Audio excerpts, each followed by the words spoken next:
Dieu ne vous dira jamais, je ne peux rien sortir de toi, je suis fatigué, maintenant je laisse tomber, je m'en vais. Si vous avez ces sentiments-là, ça vient de vous-même ou de quelqu'un d'autre, d'un ennemi ou de Satan, de Dieu. Dieu ne décourage jamais son peuple, jamais. Malgré tout cela, Dieu revient. Dieu a plusieurs temps, n'oubliez pas. Maintenant, on a quitté le temps de la tentation, on va entrer dans un autre temps de Dieu, dans Genèse 17, le temps d'un nouveau départ. Abraham est assis, il a échoué. Il y a bagarre entre lui et sa femme. Il n'y a plus d'entente à cause de Agar. À cause de ce que Agar maintenant a un enfant. Mais Dieu n'a pas dit Abraham, c'est un échec, tu es un échec. On ne peut rien tirer de bon de toi. Dieu vient donner un nouveau départ. Et ce soir ici, peut-être vous êtes assis dans le fauteuil de l'échec.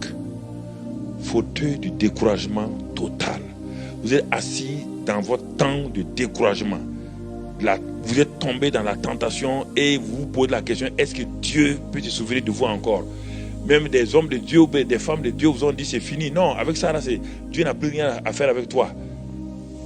Notre Dieu est un Dieu d'un nouveau départ. Si vous manquez cela, si vous acceptez que les gens vous disent c'est fini pour toi, Dieu a fini avec toi, alors vous n'allez plus avancer dans la vie chrétienne. Vous mettez ne plus être chrétien. Parce que si Dieu n'est pas capable de vous donner un nouveau départ, si Dieu n'est pas le Dieu d'une seconde chance, il n'est pas Dieu.